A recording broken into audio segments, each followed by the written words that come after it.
year is 1917, and Representative Oscar Callaway enters a disturbing statement into the U.S. Congressional Record. The statement reveals why J.P. Morgan interests hired 12 high-ranking news managers. The 12 were asked to determine the most influential newspapers in America. They were to figure out how many news organizations it would take to control generally the policy of the daily press of the United States. The 12 found it was only necessary to purchase the control of 25 of the greatest papers. An agreement was reached. The policy of the papers was bought, and an editor was placed at each paper to ensure that all published information was in keeping with the new policy. Soon, that policy would be defined by a front group formed by J.P. Morgan and his colleagues. In fact, Morgan's personal attorney was founding president of the organization, the Council on Foreign Relations.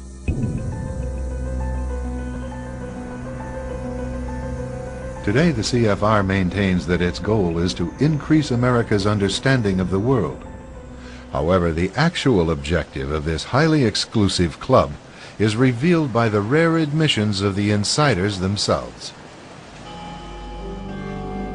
In the early 60s, a Georgetown University professor collects information for a book favorable to the network of powerful men who founded the CFR. For 2 years, Professor Carroll Quigley is allowed to examine the confidential papers and secret records of this network. Quigley reveals that these men aim to create a world system of financial control in private hands, able to dominate the political system of each country and the economy of the world as a whole. In short, they seek total and quiet control of the entire world. And the CFR is their most visible conduit for carrying out that agenda. CFR members include America's wealthiest tycoons, as well as the highly placed elite in government, academic institutions, tax-exempt foundations, and the establishment media. Ruling Class Journalists, written by Richard Harwood, describes the CFR membership as the ruling establishment in the United States.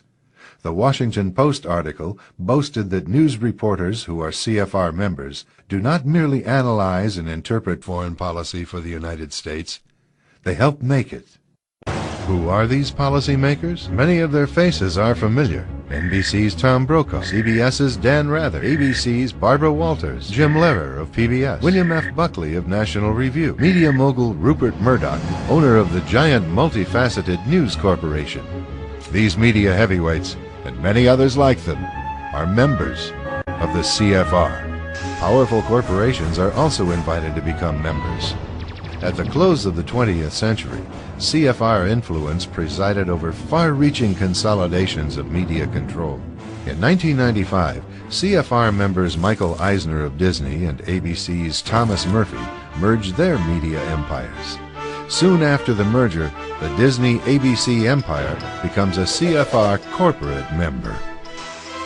In the year 2000, the world's largest internet service provider, America Online, joins forces with Time Warner, one of the world's largest news organizations. The CEOs favoring the move are CNN's Thomas Johnson and Time Warner's Gerald Levin, both CFR members.